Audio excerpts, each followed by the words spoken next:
Hi everyone, my name is Amanpreet and welcome back to my YouTube channel. Today is day 8 of our spoken English course and I hope आपने पिछली सारी videos practice कर लिए हैं and you are feeling a bit confident in your English speaking journey. So guess करो कि आज कौन से टॉपिक पे डिस्कशन करने वाले हैं हम डिस्कस करेंगे what is the difference between has, have, had and is, am, are. कहाँ पे हमने is, am, are लगाना है, कहाँ पे हमने has, have, had यूज करना है. जब हम ऐसा बोलते हैं it is a pen, ये एक पेन है, और जब हम ऐसा बोलते हैं I have a pen, मेरे पास एक पेन है, ठीक है, ये दोनों दो डिफरेंट सेंटेंसेस है. आज हम इसी की कंफ्यूजन क्लियर करने जा रहे हैं बिकॉज हैज, हैव, हैड कहाँ पे यूज होना है, बहुत कंफ्यूजन रहती है, राइट? चलो let's begin.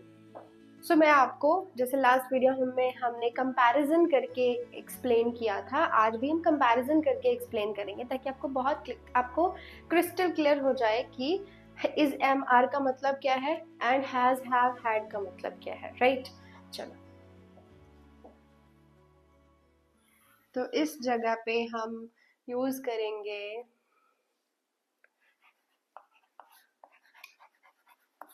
Is, am, are के साथ सेंटेंस बनाएंगे, वॉज वेयर के साथ भी बना सकते हैं, ठीक है, राइट? और यहाँ पे हम यूज करेंगे has, have and had, right? मैंने बोला ये एक कार है, ठीक है, तो कैसे आएगा? इट इज अ कार, ठीक है. ऐसे ही सीखा था आपने जब थिंग्स के सेंटेंसेस बनाए थे, चीजों के साथ अराउंड जितनी भी चीजें होती हैं आपकी उसके साथ सेंटेंस बनाए थे, तो आपने यही सीखा था दैट जब आपको इस तरीके का सेंटेंस बनाना है, ये एक कार है, वो एक पेन है, ये एक कप है, तो आप ऐसे लिखते हो इट इज अ कार, या दिस इज अ कार, या दैट इज अ कार, ठीक है. अगर आपने ये बोलना है मेरे पास एक कार है, मेरे पास एक कार है, फिर कैसे बोलते हो? फिर आप लगाओगे हैज, हैव, हैड नहीं, हैड पास्ट में आता है, हैज या हैव लगाओगे, राइट? कैसे? आई हैव अ कार, ठीक है, ये आपका हो गया प्लूरल सब्जेक्ट. हैज होता है सिंगुलर एंड हैव होता है plural, plural helping verb, right?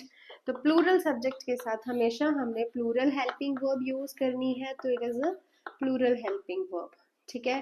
A is an article and car क्या है? ऑब्जेक्ट है, नाउन. अब हैव अ कार का मतलब क्या होता है? पोजेशन बतानी है अपने. आपके पास जब कोई चीज होती है जिस पे आपका हक होता है, ठीक है, जिस पे आपका हक होता है उसका मतलब है आपके पास उस चीज की पोजेशन है. पोजेशन का मतलब हक ही होता है. सॉरी. सो जब आप किसी चीज पे अपना हक जता रहे हो तो आप हैव या हैज यूज करते हो, ठीक है. अब मेरे पास एक कार है तो वो आप ही की कार है, ठीक है, आपका हक है उस कार पे, तो इसलिए आप यूज करते हो I have a car, right? Second sentence देखो,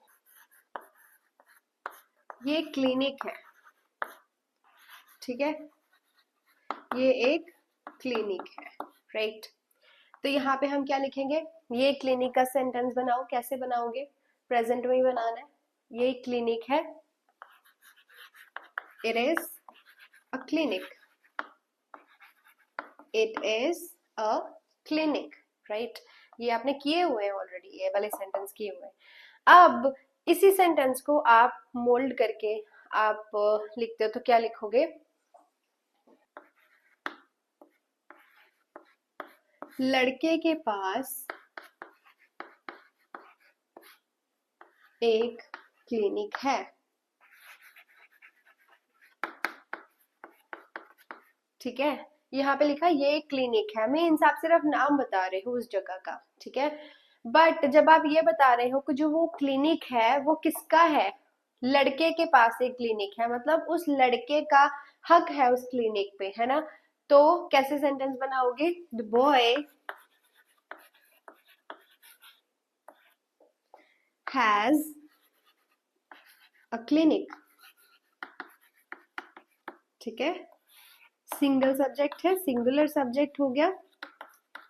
ठीक है, हैज क्या है यहाँ पे, सिंगुलर हेल्पिंग वर्ब, सिंगल के साथ सिंगुलर हेल्पिंग वर्ब आता है। आर्टिकल है, क्लिनिक ऑब्जेक्ट है, ऑब्जेक्ट कौन सा है, नाउन है, ये नेम है ना जगह का, है ना।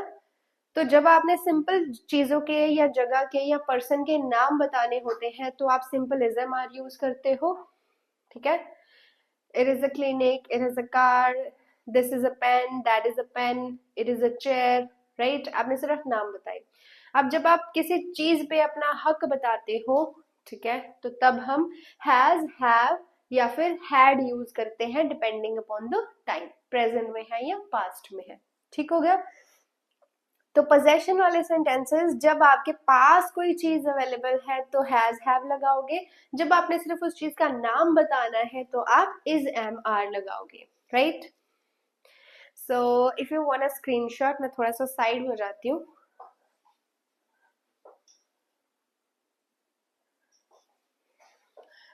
राइट, सो आई होप आपको ये टॉपिक क्लियर है। अभी हैड वाला जो है, जब आपने पास्ट में कोई चीज बनानी है ना, पास्ट में सेंटेंस बनाना है, इसी को कर लो पास्ट में। जैसे मैंने लिखा मेरे पास एक कार है, इसको लिख लो मेरे पास एक कार थी। ठीक है की जगह पे थी लिख, है की जगह पे थी लिख लो, मेरे पास एक कार थी। तो यहाँ पे हैव की जगह पे क्या आ जाएगा, had, I had a car. ठीक है, आई हैड अ कार, अगर आपको पास्ट में सेंटेंस बनाना है तो। I hope I am very clear to you, and अगर आपको इसके बाद कोई भी कंफ्यूजन रहती है हैज, हैव, हैड को लेकर, तो आप कमेंट सेक्शन में पूछेगा। I will clear your doubt as soon as possible, right. अब आपका एक होमवर्क है जो आपने करना है। अब कमेंट सेक्शन में आपको इस सेंटेंस की इंग्लिश बतानी है, एंड सेंटेंस है रिया के पास एक मार्कर है। ठीक है, रिया के पास एक मार्कर है। अब इस सेंटेंस को आपने कमेंट सेक्शन में बताना है कि किस तरीके से हम इसको लिख सकते हैं, राइट।